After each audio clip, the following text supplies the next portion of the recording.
انسان اگر اپنے ارد گرد پھیلی ہوئی اس کائنات پر غور کرے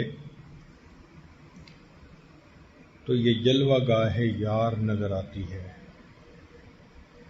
قدم قدم پر اللہ رب العزت کی قدرت کی نشانیاں نظر آتی ہیں۔ یہ قدرتی مناظر اللہ رب العزت کی صفات کے آئینہ دار ہیں۔ آسمان کی وسعتوں کو دیکھو تو اللہ کی عظمت اور کبریائی سامنے آتی ہے۔ انسان کا ذہن اتنا محدود ہے کہ اگر وہ سوچنا چاہے کہ آسمان کی انتہا کہاں ہے تو دماغ میں نہیں آتا۔ کوئی بھی بندہ سوچے کہ اس کائنات کی وسعت کہاں تک ہے تو دماغ میں سوچ سوچ کے کہ وہاں تک ہوگی تو دماغ سوچتا ہے اس سے آگے بھی کائنات ہوگی۔ تو جس انسان کا دماغ اتنا چھوٹا کہ کائنات کی وسعت کو دماغ میں نہیں لے سکتا وہ اللہ کی ذات کو کیا سمجھ پائے گا۔ ہم اگر سمندر کے تلاطم کو دیکھیں، سمندر کے اندر جو موجیں ایک دوسرے کے اوپر گر رہی ہوتی ہیں تو اس کو دیکھ کر اللہ رب العزت کی رحمت کے بے پایاں سمندر کا اندازہ ہوتا ہے۔ سورج کو دیکھیں جو ہر وقت نور برساتا ہے تو اندازہ ہوتا ہے کہ اللہ آپ کی اپنی ذات کے نور کا کیا عالم ہوگا۔ پھول کو دیکھو تو اللہ رب العزت کا جمال نظر آتا ہے۔ شیر کو دیکھو اللہ رب العزت کا جلال نظر آتا ہے۔ حالانکہ ایک جانور ہے شیر، مگر اتنی اس میں ہیبت ہے، اتنا خوف ہے کہ بندہ قریب سے جاتا ہے تو رونگٹے کھڑے ہوتے ہیں۔ اللہ جس مخلوق کو آپ نے پیدا کیا اس کا جلال اتنا ہے تو اگر آپ کسی بات پر خفا ہوتے ہوں گے آپ کے جلال کا کیا عالم ہوگا۔ جانوروں کو دیکھیں تو اللہ رب العزت کی فرما برداری کرنے کی سمجھ آ جاتی ہے کہ جس جانور کو اللہ نے جس حیت پر پیدا کیا پوری زندگی اسی پر گزار دیتا ہے۔ تو ارد گرد دیکھیں تو اللہ رب العزت کی قدرت کی نشانیاں نظر آتی ہیں۔ سچی بات تو یہ ہے کہ اللہ رب العزت بہت بڑے ہیں، جتنا ہم سوچتے ہیں اس سے بھی بڑے، اور سوچیں اس سے بھی بڑے، اس سے بھی زیادہ سوچیں اس سے بھی زیادہ بڑے۔ اس کو کہتے ہیں اللہ اکبر۔ اللہ سب سے بڑے ہیں۔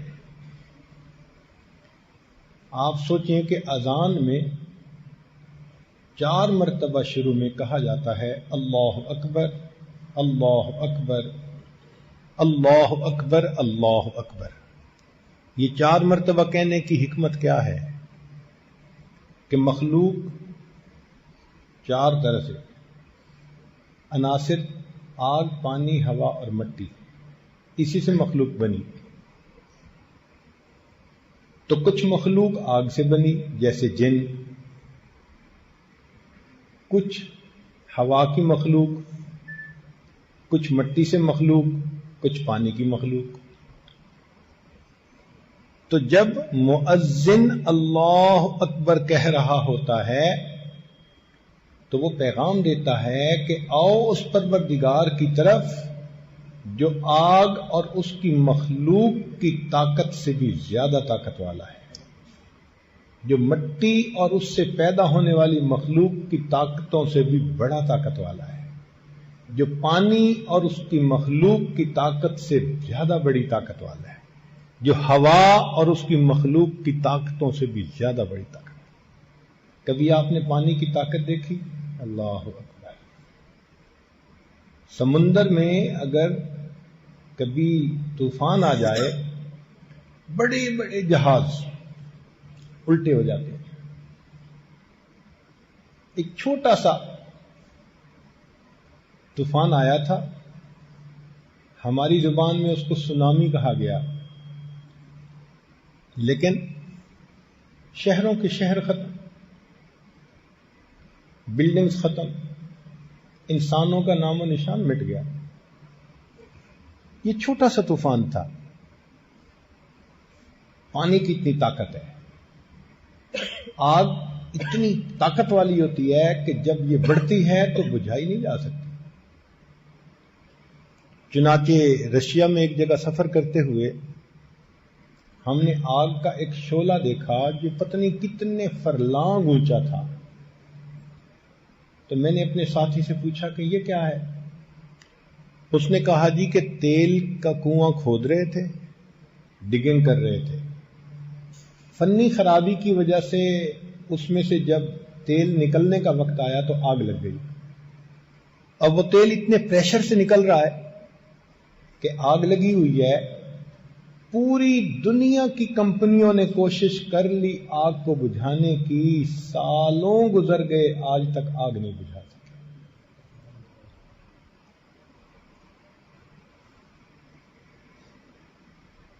مٹی کی ایک طاقت ہے. کیا ہوا؟ رمضان مبارک کا مہینہ، لوگ فجر کے وقت سوئے ہوئے ہیں، ایک جھٹکا سا آیا مٹی میں، زمین میں. کشمیر میں کیا ہوا؟ پورے کے پورے مکان زمین کے اندر دھنس گئے. اللہ اکبر کبیرہ. ہوا کی طاقت کتنی ہے. قوم عاد، ان کو اپنی طاقت پہ بڑا ناز تھا، قد بڑے اونچے لمبے تھے، کہتے تھے من اشد منا قوہ، ہم سے کون ہے زیادہ طاقت والا. اللہ نے ہوا کا عذاب بھیجا، فارسلنا علیہم ریحا صرصرا. وہ ہوا مومن کے لیے اتنی مزے کی کہ کہتے تھے کہ بڑی مزے کی ہوا چل رہی ہے. کافر کے لیے اتنی زیادہ سخت تھی کہ ان کو پٹک پٹک کر اس نے زمین پر مارا. اگلے دن ان کفار کی لاشیں زمین پر اس طرح بکھری ہوئی تھیں کأنہم اعجاز نخل خاویہ، جیسے کہ کھجور کے تنے زمین کے اوپر لیٹے ہوئے ہوتے ہیں. تو ان مخلوق کی اتنی طاقت ہے، لیکن 4 مرتبہ مؤذن کہہ رہا ہوتا ہے کہ لوگوں، تمہیں اس پروردگار کی طرف بلایا جا رہا ہے جس کی طاقت اور قوت آگ کی طاقت سے بھی زیادہ، پانی کی طاقت سے بھی زیادہ، مٹی کی طاقت سے بھی زیادہ، ہوا کی طاقت سے بھی زیادہ. اللہ اکبر کبیرہ. اس لیے مرضی ہر حال میں اللہ رب العزت کی پوری ہوتی ہے.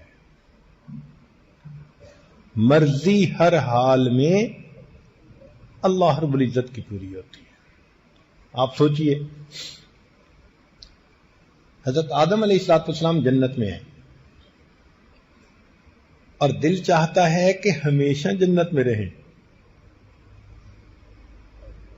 اللہ تعالیٰ چاہتے ہیں کہ ان کو دنیا میں بھیجیں.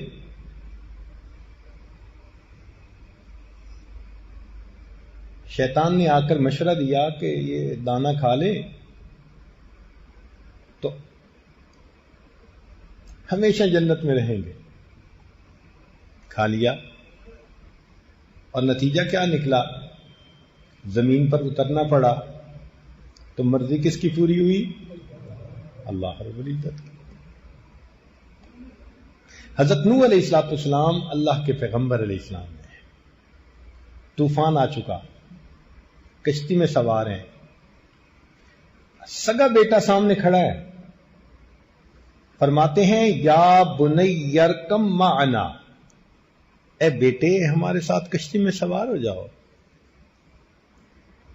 بیٹا نہیں سنتا، نئی بات مانتا. آج کل بھی تو ایسا ہوتا ہے.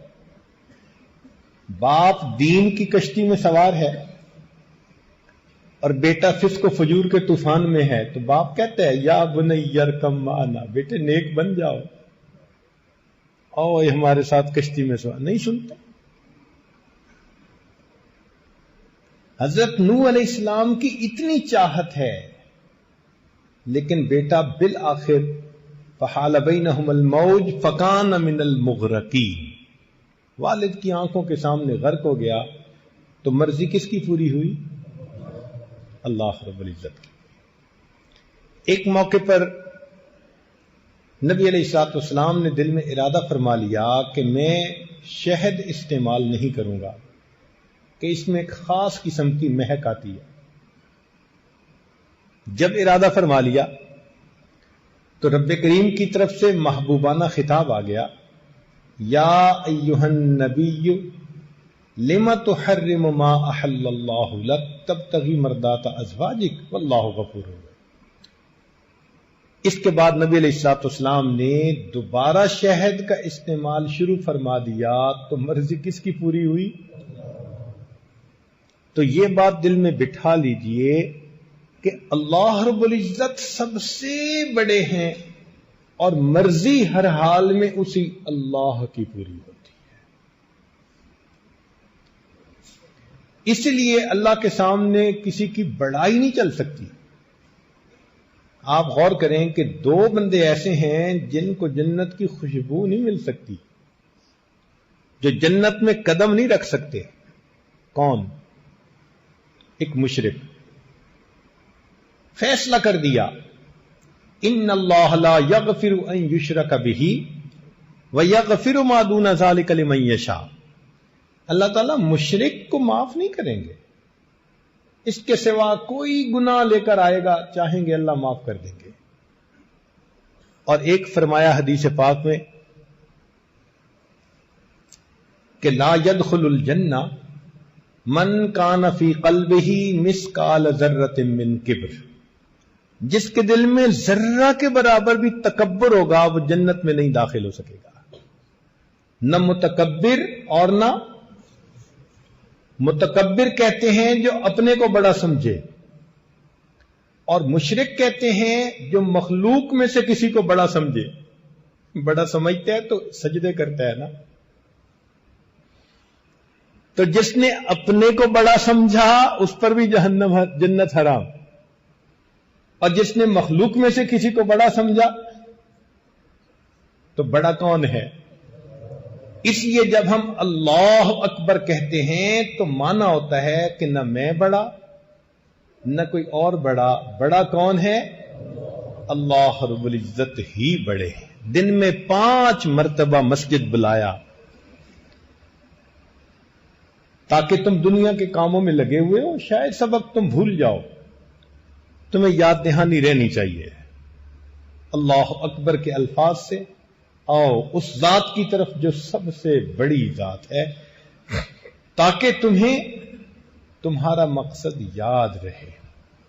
اسی لیے اس اللہ اکبر کے الفاظ کو سن کر شیطان بھاگتا ہے۔ مؤذن اللہ اکبر کہتا ہے، حدیث پاک میں آتا ہے، اس کو سنتے ہی شیطان دور بھاگتا ہے۔ 2 کلام ہیں جن سے بھاگتا ہے، ایک اللہ اکبر اور ایک جب لا حول ولا قوت الا باللہ پڑھا جاتا ہے پھر بھی شیطان بھاگتا ہے، ری خارج ہوتی ہے اس کی۔ اللہ کی عظمتیں اس کے سامنے۔ جبریل علیہ السلام اتنے بڑے ہیں، پر پھیلائیں تو ایک پر سے مشرق کو ڈھانپ دیں اور دوسرے پر سے مغرب کو ڈھانپ دیں۔ زمین پر کھڑے ہوں تو ان کا سر آسمان کی بلندیوں کو چھوئے۔ طاقت اتنی ہے، زمین کے ٹکڑے کو پر سے اکھاڑا اور آسمان کی بلندیوں پر لے جا کر نیچے دے مارا۔ حضرت لوط علیہ السلام کی قوم، تیزی اتنی ہے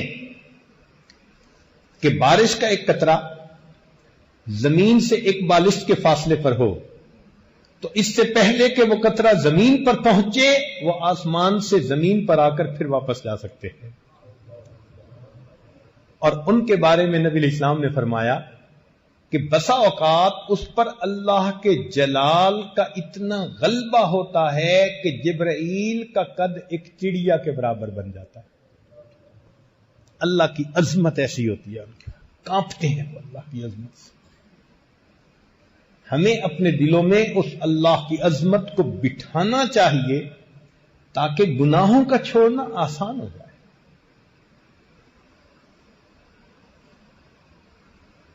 سری سکتی رحمت اللہ علیہ فرماتے ہیں، میں نے ایک مرتبہ بیان کیا تو ایک نوجوان آیا، کہنے لگا آپ نے ایک فقرہ بولا ہے. میں نے کہا فقرہ کیا بولا تھا؟ عجبا لضعیف یعصی قویا، تعجب ہے اس ضعیف پر جو ایک قوی کی نافرمانی کرتا ہے. بندے سے زیادہ ضعیف کوئی نہیں اور اللہ سے زیادہ قوی کوئی نہیں.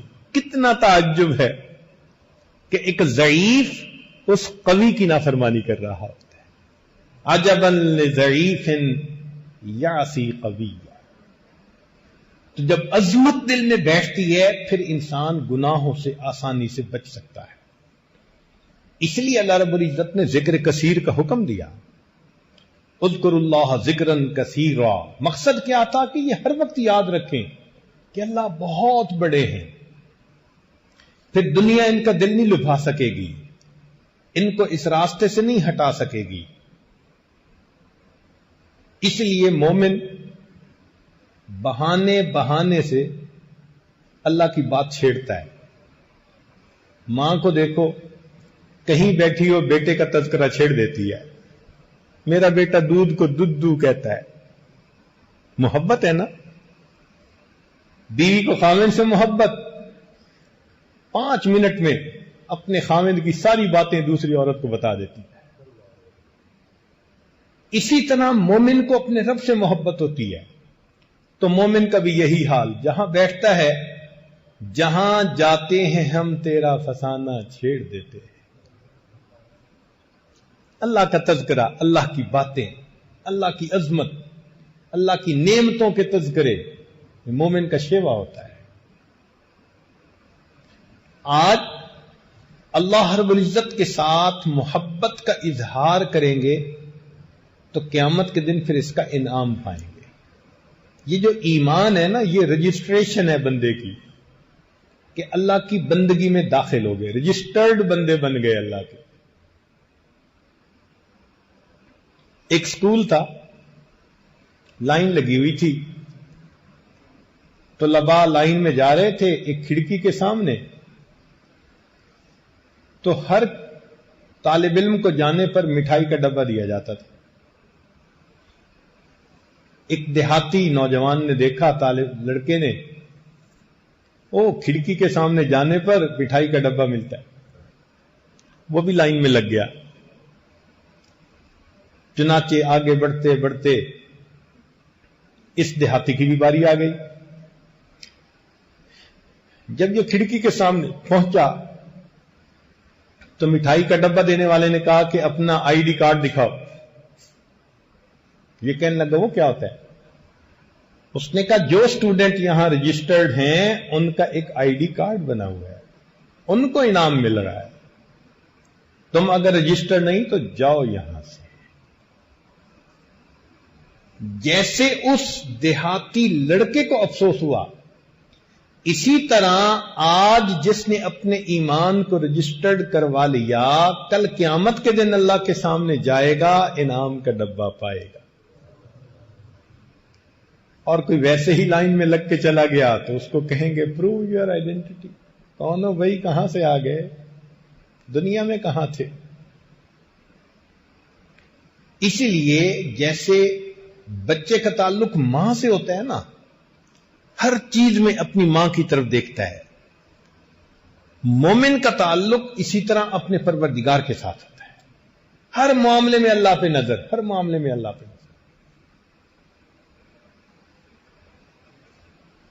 ایک بزرگ کہیں تشریف لائے ہوئے تھے تو صاحب خانہ نے اپنے چھوٹے بچے کو اٹھایا ہوا تھا، وہ لے آیا. ان کے پاس کوئی میٹھی چیز تھی، انہوں نے بچے کو دی. بچے نے لینے سے انکار کر دیا. دوبارہ کہا لے لو، بچے نے انکار کر دیا۔ اب یہ بڑی عجیب چیز ہے، حالانکہ بچے کے اندر ٹیمپٹیشن ہوتی ہے میٹھی چیز کھانے کی، سویٹس کھانے کی، اس کی عمر میں گروتھ کا تقاضا یہ ہے کہ وہ میٹھا کھائے، اس لیے بچے میٹھے کے پیچھے پاگل ہوتے ہیں۔ لیکن جب اس بچے کو مٹھائی پیش کی تو اس نے باپ کی طرف دیکھا اور مٹھائی لینے سے انکار کر دیا۔ جب 2 مرتبہ ان بزرگوں نے کہا تو پھر اس بچے کے والد نے بچے کو کہا کہ بیٹے لے لو، یہ ہمارے حضرت جی ہیں۔ تو جب انہوں نے کہا تو بچے نے اس وقت وہ مٹھائی لے لی، تو ان بزرگوں کی آنکھوں میں آنسو آ گئے۔ تو وہ صاحب خانہ جو تھا وہ معذرت کرنے لگا، جی بچے نے بدتمیزی کر دی اور آپ سے مٹھائی نہیں لی، آپ اس کو محسوس نہ فرمائیں۔ وہ کہنے لگے نہیں، اس لیے آنکھ سے آنسو نہیں آئے، بلکہ مجھے یہ خیال آیا کہ اس کے اندر میٹھا کھانے کی چاہت بھی ہے۔ پھر بھی جب میں نے اس کو 1-2 دفعہ مٹھائی پیش کی، اس نے اپنے ابا کو دیکھا، کاش میرا بھی ایمان ایسا ہوتا کہ میں بھی ہر معاملے میں اپنے ربا کو دیکھ لیتا۔ ہم بھی تو باہر نکلتے ہیں، نیلی پیلی مٹھائیاں ہوتی ہیں نا،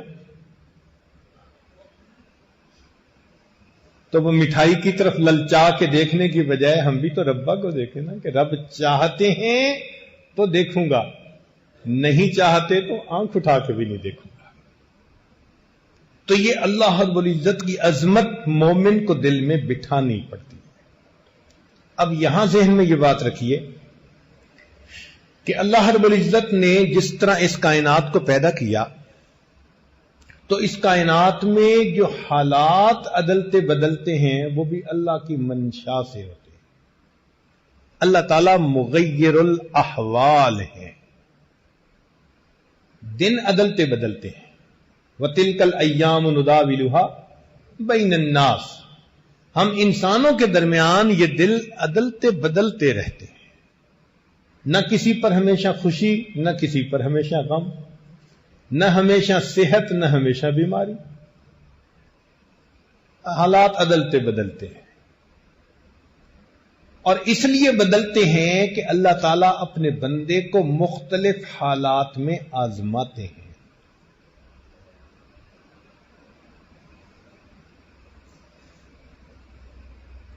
اب کوئی بندہ اگر مصیبت اور پریشانی میں پھنس جائے، وہ پریشان ہوتا ہے کہ جی مصیبت ختم ہی نہیں ہوتی، تو اس میں اصول یہ سمجھیں کہ مصیبت اللہ رب العزت ہی کی طرف سے آتی ہے۔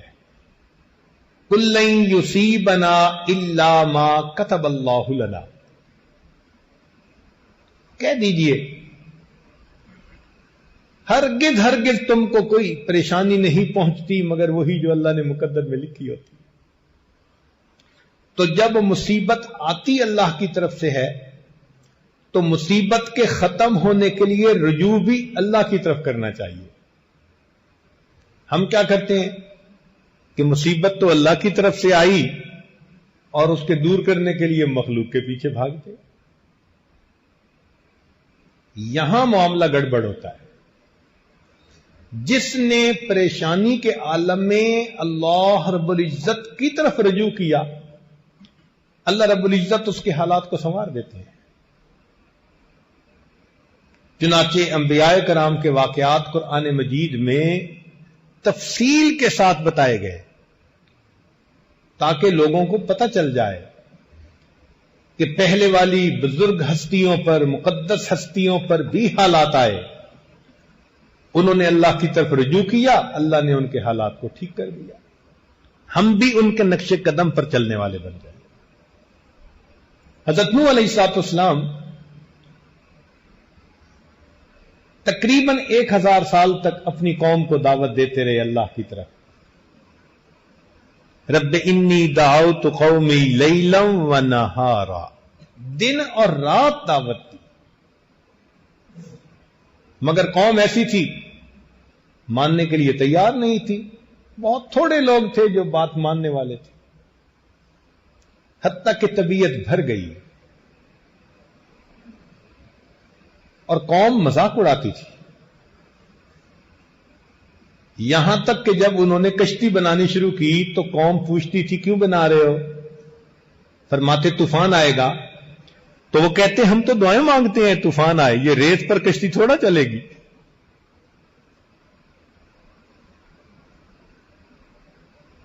تو حضرت نوح علیہ السلام فرماتے ان تسخروا منا فانا نسخر منکم کما تسخرون، جیسے تم مذاق اڑاتے ہو ایک وقت آئے گا ہم تمہارا مذاق اڑائیں گے۔ تو قوم نے ستا دیا تھا، پتھر مارتے تھے، پتھروں میں دب جاتے تھے، جبریل علیہ السلام بسا اوقات آ کر پتھروں سے ان کو نیچے سے نکالتے تھے، اکیلے تھے۔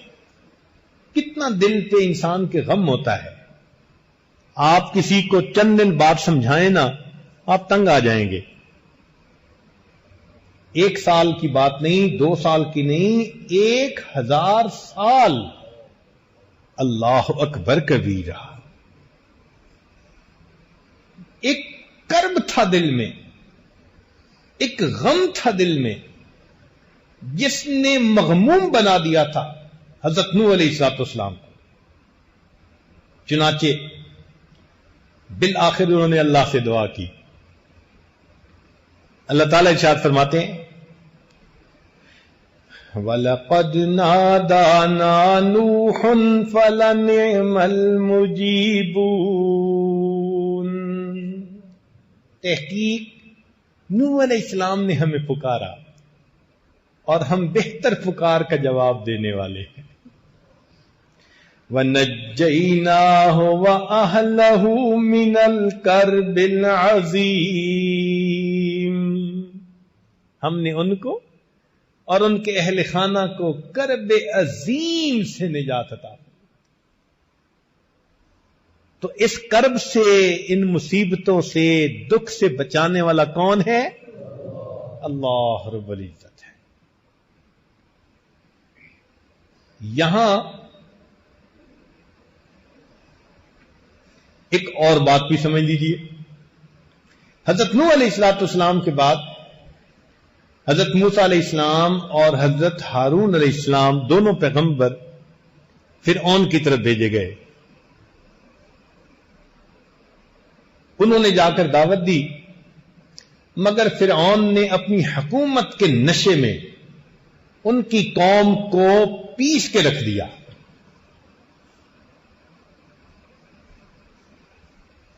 یذبحون ابناءکم ویستحیون نساءکم، بیٹیوں کو زندہ چھوڑ دیتے، بیٹوں کو قتل کر دیتے۔ آپ ذرا سوچیں کتنا جابر بادشاہ ہوگا۔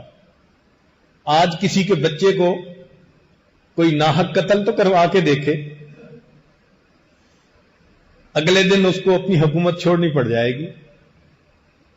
ایک بچے کے اوپر ایسا پاسبل ہے، اور وہاں سینکڑوں نہیں ہزاروں بچے قتل کروائے۔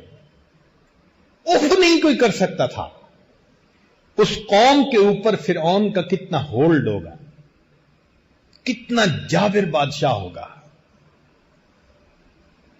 اس عاجز کو مصر میں فرعون کی لاش دیکھنے کا موقع ملا، یہی اندازاً 6 فٹ کے قریب اس کا قد تھا۔ تاریخ دیکھی، وہ 20 سال کی عمر میں ملک کا بادشاہ بن گیا تھا، اور تقریباً 65 سال ملک کا بادشاہ رہا۔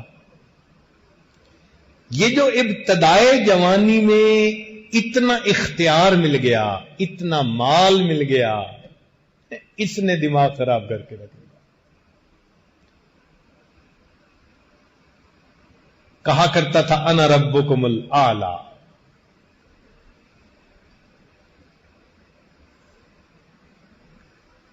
تو اس نے بنی اسرائیل کو کچل کے رکھ دیا تھا، مصیبت میں تھے، ایک کرب تھی ان کے دل میں بنی اسرائیل کے کہ ہم اس سے نجات کیسے پائیں گے۔ تو اس موقع پہ کیا ہوا؟ اللہ تعالیٰ ارشاد فرماتے ہیں وَلَقَدْ مَنَنَّا عَلَى مُوسَى وَهَارُونَ. ان الفاظ کو پڑھو نا دل کو سکون مل جاتا ہے. کیا عظمت ہے اس پروردگار کی, کتنے پیارے انداز سے فرماتے ہیں. وَلَقَدْ مَنَنَّا عَلَى مُوسَى وَهَارُونَ, اور ہم نے احسان کیا موسیٰ علیہ السلام پر اور ہارون علیہ السلام پر. وَنَجَّيْنَاهُمَا وَقَوْمَهُمَا مِنَ الْكَرْبِ الْعَظِيمِ, ہم نے ان کو اور ان کی قوم کو کرب عظیم سے نجات عطا فرما دی.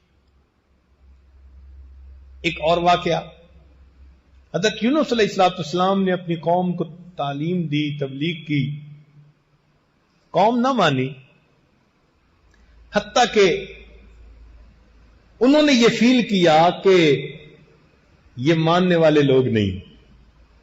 ہم اپنی زبان میں کہتے ہیں نا, ان تلوں میں تیل نہیں. وہ بھی اسی نتیجے پر پہنچ گئے.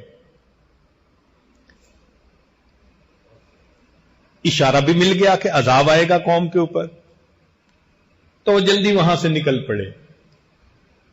اللہ کی شان, ایک بڑی مچھلی نے اپنے پیٹ میں لے لیا.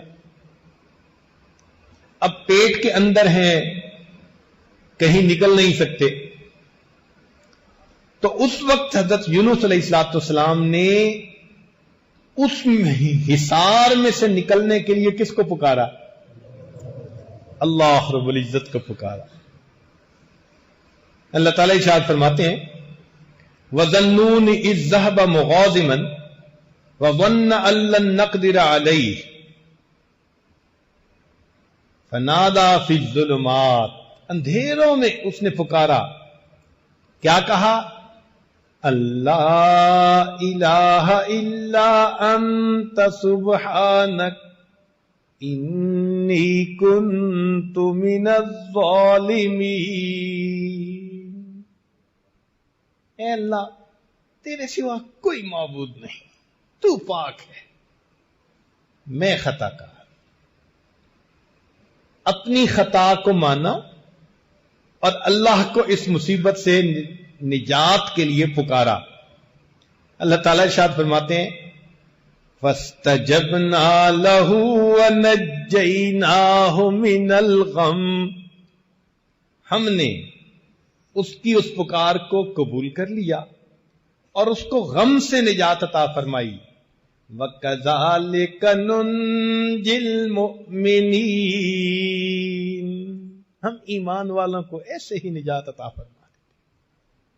تو اگر ہم اللہ کو پکاریں گے تو کرب سے, غم سے, مصیبت سے, پریشانی سے وہ پروردگار ہی ہمیں بچانے والا ہے. آج ذرا سی کوئی بات ہوتی ہے, بھاگتے ہیں عملیات والوں کے پیچھے.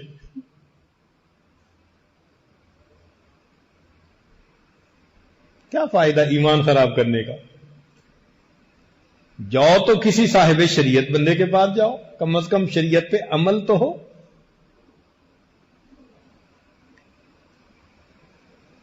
تو مصیبت میں اللہ ہی کی طرف رجوع کرنا ہے ہمیں. جس نے پریشانی بھیجی وہی پریشانی سے ہمیں نجات دے سکتا ہے. چنانچہ اللہ رب العزت کا یہ وعدہ ایمان والوں کے ساتھ کہ اگر ہم اللہ کے احکام پر ثابت قدم رہیں گے, وہ رب کریم ہمیں ہر مصیبت, ہر پریشانی سے نجات عطا کرے گا.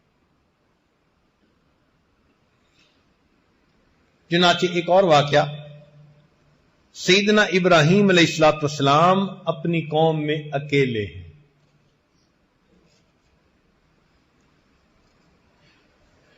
قوم شرک کرتی ہے, نمرود کو خدا مانتی ہے, بتوں کی پوجا کرتی ہے. ابراہیم علیہ السلام توحید خالص پر عمل کرنے والے. ایک موقع پر قوم نے کوئی فنکشن منانا تھا, کہنے لگے چلو, تو انہوں نے ان کو تو معذرت کر دی, ایکسکیوز کر دیا. فرمایا انی سقیم, میری طبیعت ٹھیک نہیں ہے. واقعی اس کفر و شرک میں ان کو دیکھ کے کتنی طبیعت بیدار ہوتی ہوگی ان کی. قوم چلی گئی، پیچھے ان کے بت اکیلے تھے. ابراہیم علیہ السلام نے بھی کیا مزے کا کام کیا، ایک کلہاڑا لیا، فجعلہم جزازا الا کبیرا، سارے بتوں کے ٹکڑے ٹکڑے کر کے وہ جو بڑا بت تھا نا اس کے کندھے پہ کلاڑا رکھ دیا. اب قوم آئی، اس نے اپنے معبودوں کا حشر دیکھا، کہنے لگے کہ یہ کام کس نے کیا؟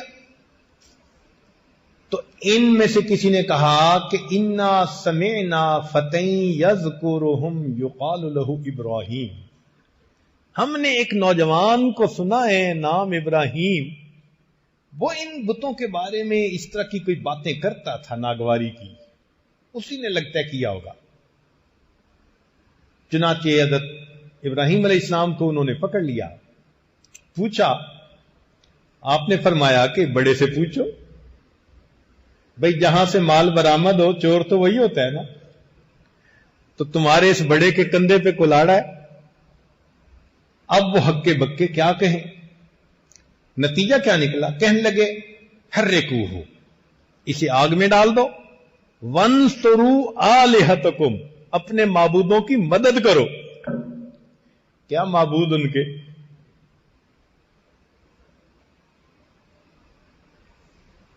پتھر کے بنے ہوئے ہیں، پتلے خدا، موٹے خدا، چھوٹے خدا ہیں، سب کے سب جھوٹے خدا. اب اس وقت ابراہیم علیہ السلام کا ساتھ دینے والا کوئی نہیں تھا. مفسرین نے لکھا ہے کہ نمرود نے آگ میں ڈالنے کی تیاریاں کی. اس زمانے کی عورتیں منت مانتی تھیں، میرا بیٹا ہوا تو ابراہیم کی چتا کے لیے اتنے من لکڑیاں ڈالوں گی. لکڑیاں اکٹھی کی گئیں، پہاڑ نظر آتا تھا، آگ لگائی گئی. اتنی آگ تھی کہ کوئی قریب جا نہیں سکتا تھا، جھولے پہ بٹھا کے ڈالا گیا. ابراہیم علیہ السلام کو آگ نظر آ رہی ہے، لیکن اللہ کے ساتھ ایمان پختہ تھا. سنیے امام قرطبی رحمت اللہ علیہ اس آیت کی تفسیر میں کیا فرماتے ہیں؟ فرماتے ہیں کہ قالوا حرکوا، قوم کے لوگوں نے کہا کہ ان کو جلاؤ. لما انقطعوا بالحجت، جب ان کی حجت منقطع ہو گئی، اخذتهم عزت باسم وانصرفوا الى طریق الغشم، تو حمیت الجاہلیہ، وہ ظلم کے طریقے پر چل نکلے. وقالوا حرکوا، بات تو کر نہیں سکتے تھے، طاقت کے نشے میں، حکومت کے نشے میں کہنے لگے اس کو جلا دو.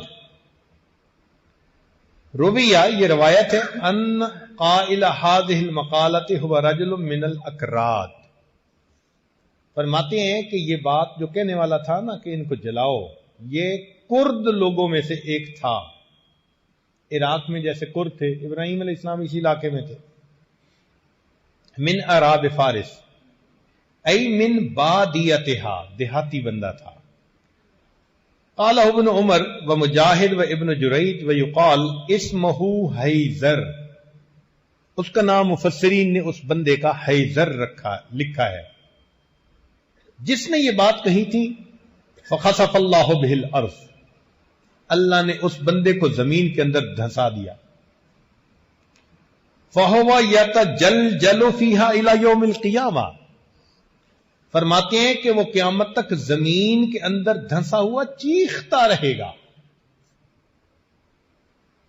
وکیل، اور یہ بھی کہا گیا بل قالہ ملکہم نمرود وانصروا آلہتکم، ان کا جو بادشاہ نمرود تھا اس نے کہا کہ اپنے معبودوں کی مدد کرو.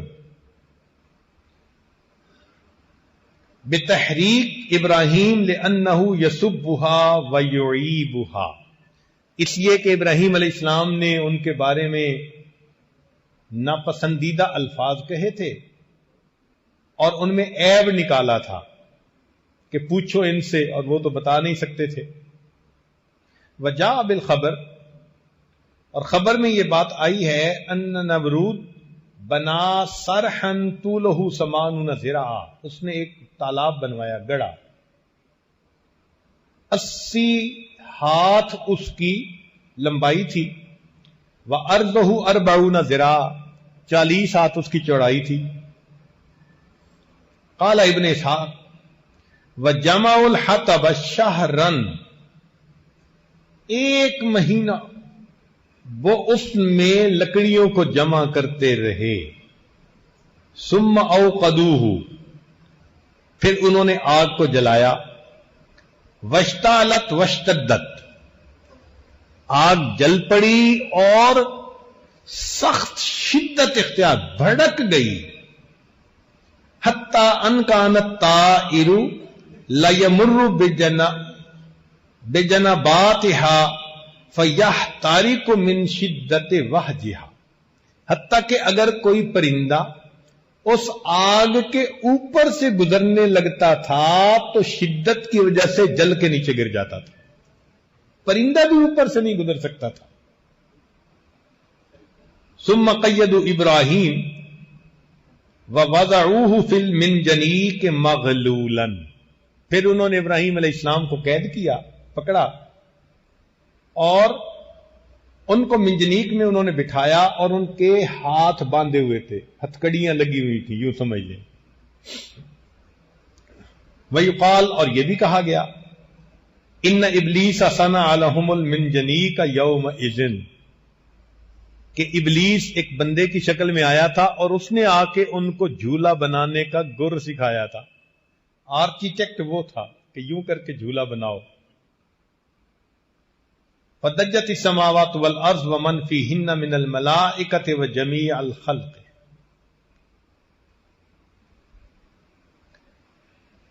چیخنے لگے آسمان اور زمین اور جو کچھ اس میں ہے، اور ملائکہ اور ساری مخلوق، الا الثقلین، سوائے انسانوں اور جنوں کے. انسانوں اور جنوں کے سوا جتنی مخلوق تھی، جب اس نے یہ منظر دیکھا، اتنی آگ جل رہی ہے.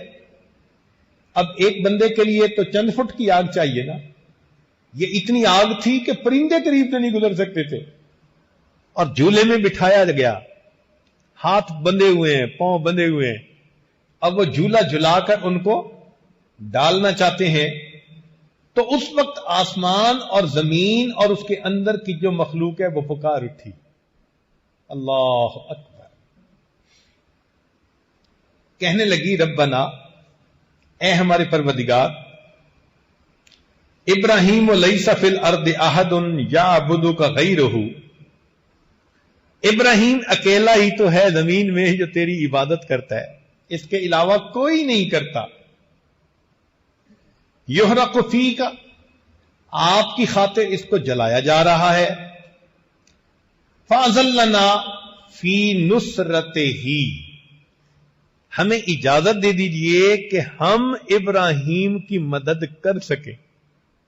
آپ کے نام پر جلایا جا رہا ہے نا، تو آپ ہمیں اجازت دیجئے کہ ہم ابراہیم علیہ السلام کی اس موقع پر کوئی مدد کر سکیں.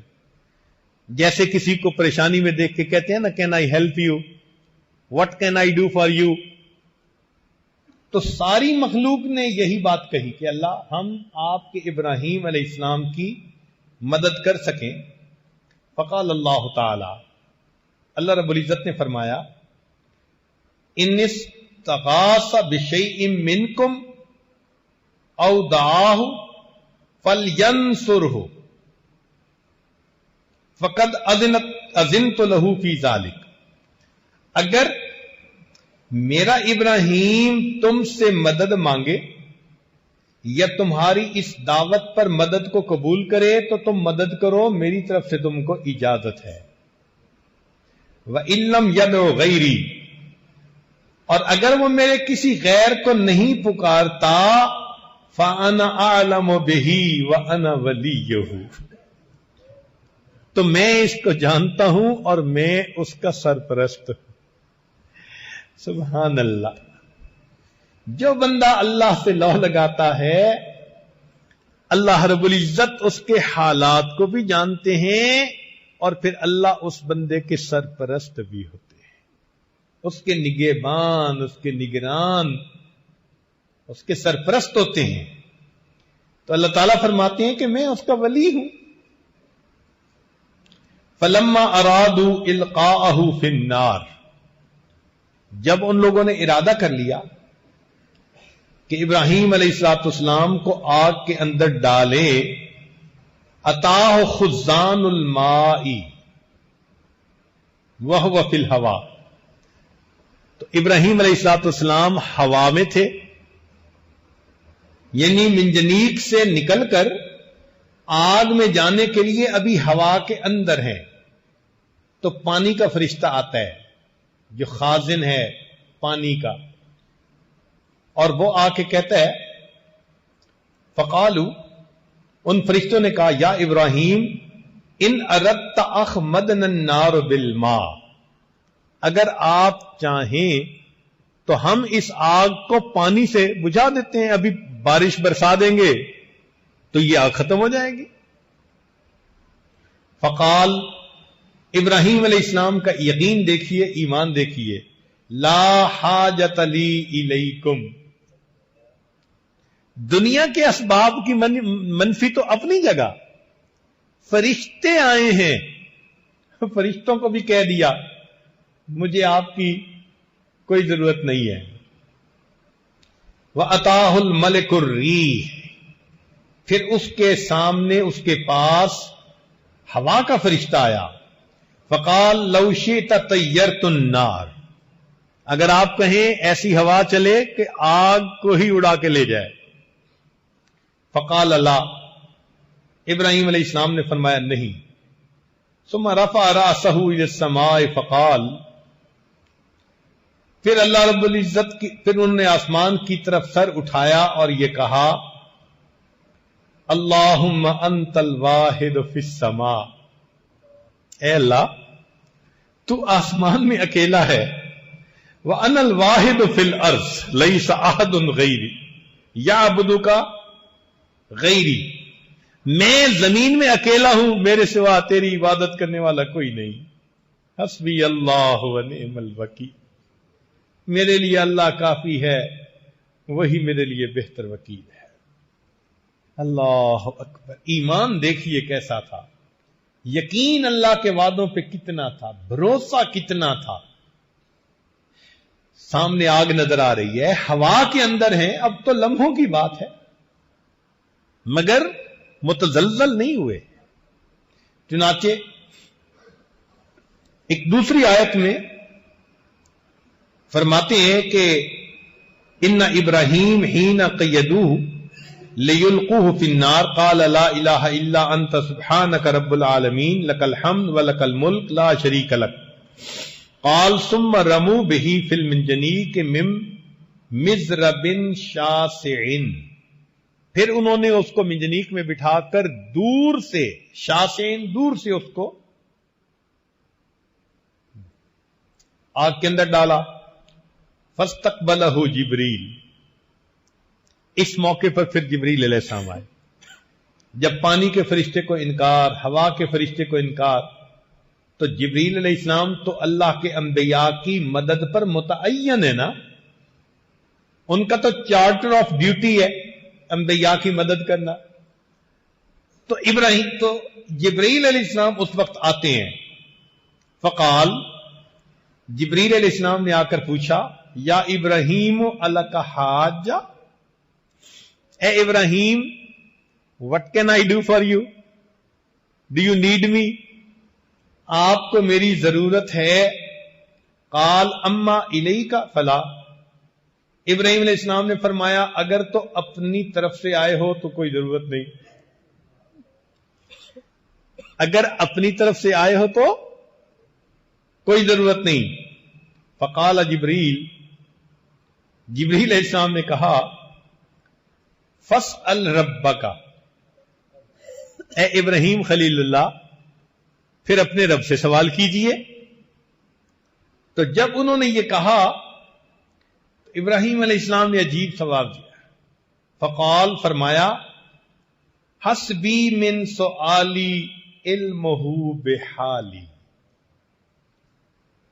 کہ سوال کرنے سے مجھے یہ زیادہ بات کافی ہے کہ میں جس حال میں ہوں میرا اللہ جانتا ہے،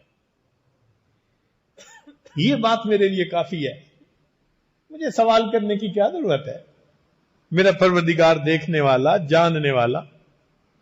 کیا عجیب جواب دیا ہے، حسبی من سؤالی علمہ بحالی۔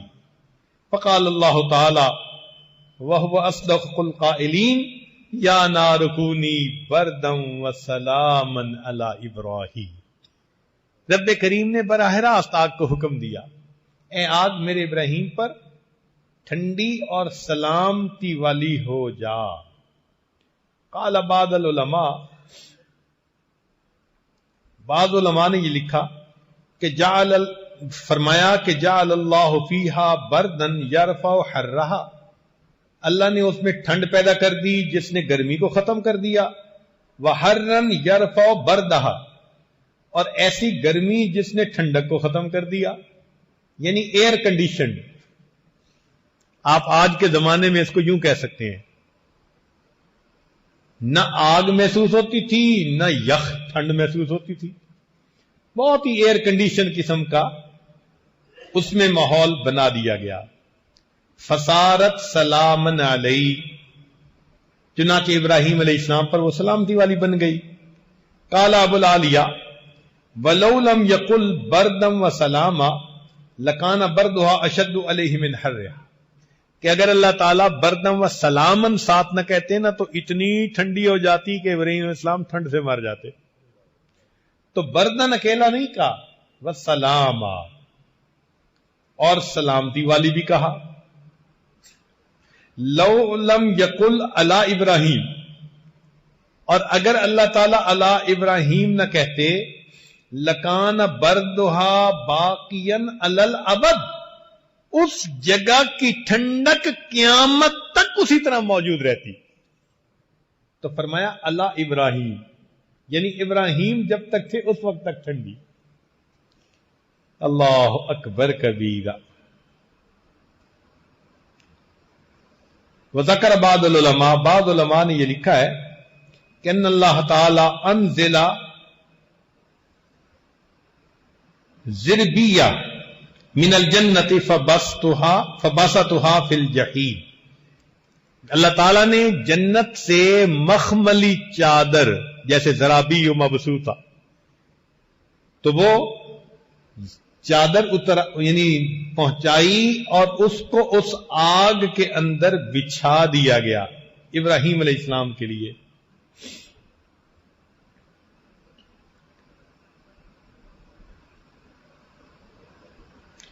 ایک عجیب بات وہ فرماتے ہیں کہ جب اللہ تعالیٰ نے فرمایا نا کہ اے آگ سلامتی والی ہو جا، تو اللہ کا یہ حکم جو تھا اس میں یا نار کہا تھا نا، عموم تھا سب کے لیے۔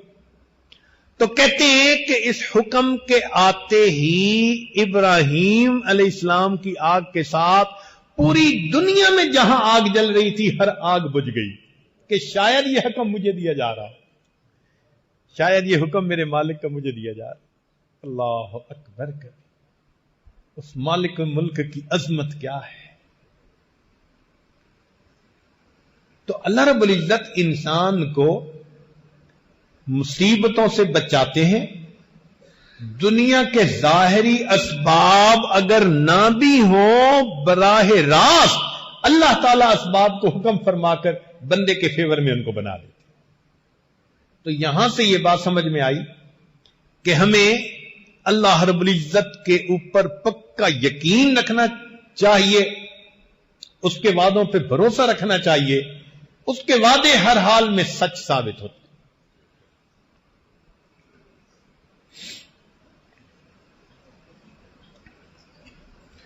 جب اللہ تعالیٰ نے حضرت موسیٰ علیہ الصلوۃ والسلام کو بھیجا نا فرعون کی طرف، تو اس وقت ایک بات کہی، فرمایا لا تخافا، یہ تسنیہ کا صیغہ ہے، موسیٰ علیہ السلام ہارون علیہ السلام دونوں کو حکم ہو رہا ہے کہ تم دونوں خوف نہ کھاؤ، اننی معکما، میں تم دونوں کے ساتھ ہوں، اسمع و ارا، فرعون جو بات کہے گا میں سنوں گا، جو عمل کرے گا میں دیکھوں گا، جب میں دیکھنے اور سننے والا ہوں اور تمہارے ساتھ ہوں تمہیں گھبرانے کی کیا ضرورت ہے؟ تو مومن کے ساتھ اللہ کا یہ وعدہ ہے کہ جو اللہ کے حکموں پر ثابت قدم رہے گا، اس کے ساتھ جو بھی پنگا لے گا اللہ اس کو دیکھے گا اور اللہ اس کو سنے گا، اور جب اللہ ساتھ ہے تو پھر پریشانی کس بات کی؟ اس لیے ایمان والوں کو اللہ رب العزت نے تسلی دے دی کہ میرے بندے اپنے دل میں پرسکون ہو جائیں، ظاہر کی آنکھ سے جو نظر آتا ہے اس پر نہ فیصلہ کریں، اللہ کے وعدوں پر، یہی ایمان کا تقاضا ہے۔ اللہ رب العزت ہمارے لیے دنیا اور آخرت کے تمام کاموں کے لیے کافی ہو جائے اور ہمیں اپنے عبادت گزار مغفرت کیے ہوئے گنہگار بندوں میں شامل فرمائے۔ وآخر دعوانا ان الحمد للہ رب